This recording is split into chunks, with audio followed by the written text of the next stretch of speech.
Assalamualaikum warahmatullahi wabarakatuh, sahabatku, para petani sawit, apa kabar? Semoga kalian selalu dalam keadaan sehat walafiat. Amin.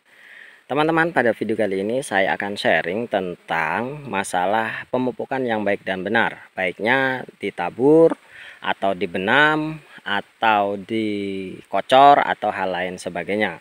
Namun seperti biasa teman-teman, yang saya sampaikan di sini hanyalah merupakan pengalaman pribadi saya yang sudah saya sharingkan, yang sudah saya alami di kebun saya, sudah saya perhatikan, saya teliti, dan kemudian saya ambil kesimpulan lalu saya sharingkan dalam channel ini. Saya harap apa yang saya sampaikan di sini bisa bermanfaat bagi teman-teman semuanya, setidaknya sebagai bahan pertimbangan bagi kita dalam melakukan tata laksana berkebun kelapa sawit yang baik dan benar. Baiklah teman-teman, ketika kita melakukan pemupukan, kita harus benar-benar memperhatikan efektivitas dan efisiensi yang harus kita dapatkan. Jadi jangan sampai pupuk yang kita tebarkan ini tidak efektif, yang pertama. Kemudian biaya yang sudah kita keluarkan untuk membeli pupuk yang lumayan cukup mahal itu hanya sia-sia. Tentunya teman-teman, pemupukan adalah salah satu faktor yang memang menimbulkan biaya yang cukup tinggi dalam perawatan berkebun kelapa sawit. Maka dari itu, perhatikan betul, pelajari betul bagaimana tata caranya kita melakukan pemupukan supaya apa yang kita tebarkan itu memang benar-benar 100% bermanfaat untuk kebun kita. Nah, yang akan kita bahas sebenarnya apakah melakukan pemupukan itu baiknya ditebar atau ditimbun atau dikocor atau ada hal yang lainnya yang sering dilakukan oleh teman-teman. Mungkin kalian bisa komentar di kolom komentar. Nah, menurut saya teman-teman, melakukan pemupukan itu sebenarnya mau ditebar, mau dibenam, mau dikocor itu sama saja. Pasti akan berefek baik untuk pertumbuhan kelapa sawit.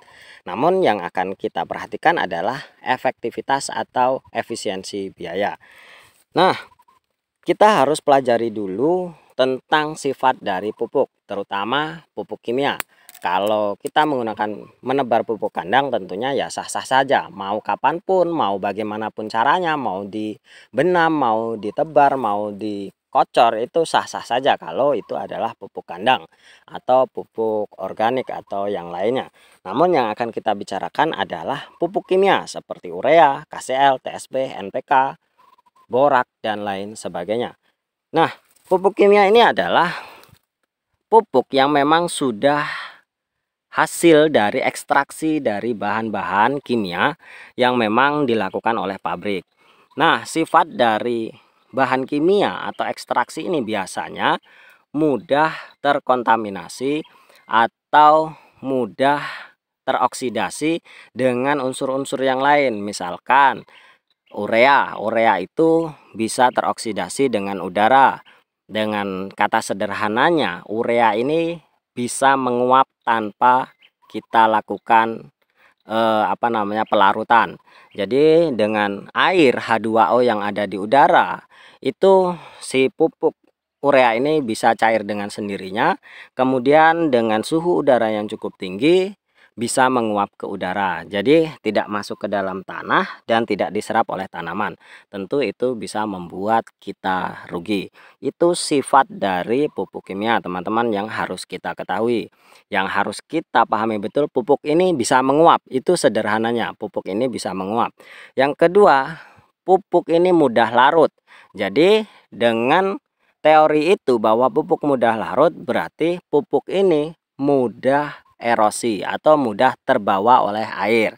Nah, dua faktor atau dua sifat dasar dari pupuk ini yang sudah kita ketahui, maka bisa kita simpulkan bahwa kita melakukan pemupukan yang pertama memang jangan dalam keadaan yang panas atau dalam keadaan hujan yang cukup lebat. Yang ketiga bahwa pupuk ini bisa cepat diserap oleh tanah ataupun oleh tumbuhan. Itu yang terpenting, yang ketiga yang harus kita pelajari. Nah, baiknya itu dibenam atau dikocor atau ditebar. Kalau menurut saya yang paling efektif itu dibenam, karena itu yang paling efektif dibenam. Karena ketika kita melakukan pembenaman, maka potensi penguapan itu lebih kecil. Yang kedua, potensi terbawa oleh air juga cukup kecil. Itu yang paling baik itu dibenam. Namun efisiensi tenaga itu kita tidak dapatkan. Mungkin kalau kita melakukan pembenaman atau dengan cara penggalian lubang atau penggalian tanah, tentunya akan memakan waktu yang cukup lama dan memakan tenaga yang cukup banyak. Dan ketika kita bicara tenaga dan waktu, tentu kita akan membicarakan efisiensi biaya juga. Karena kalau kita memang tidak sanggup melakukannya, kita pasti akan mengupah orang lain. Itu yang pertama. Kemudian, kalau dikocor, tentunya juga baik. Namun, teman-teman, yang pasti efisiensi biaya tenaga dan waktu juga akan termakan cukup lama dan cukup banyak menguras tenaga. Ketika kita mau mengocor satu karung urea, tentu kita akan membutuhkan air yang cukup banyak. Itu yang pasti. Dengan dosis yang ada, tentunya kita akan melakukan pengkocoran dengan air yang cukup banyak. Dan tentunya kalau memang kita tidak melakukan pengkocoran dengan jumlah takaran yang tepat, tentunya ya sama saja dengan ditabur. Dan daripada kita susah-susah mengkocor, ya ditabur saja. Seperti itu analisisnya, ya kan? Yang ketiga, ketika dilakukan penaburan, sebenarnya efisiensi tenaga itu bisa kita dapatkan. Efisiensi waktu juga bisa kita dapatkan karena caranya yang cukup mudah. Namun teman-teman, yang harus kita perhatikan ketika kita melakukan penaburan pupuk, yang harus kita tahu bahwa sistem atau teknik yang harus kita pahami bahwa kita harus benar-benar memperhatikan dua hal ketika kita melakukan penebaran pupuk. Yang pertama, kita harus perhatikan kelembaban tanah. Yang kedua, kita harus memperhatikan kelembaban udara.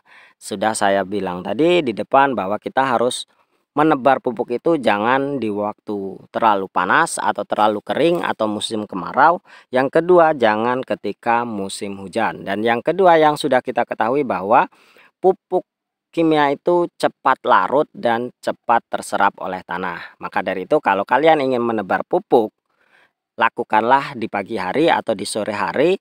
Dan yang kedua, dilakukan di musim yang bukan musim kemarau. Seperti itu kira-kira. Jadi kalau menurut saya lebih baik saya tebarkan, namun harus memperhatikan dua faktor tadi.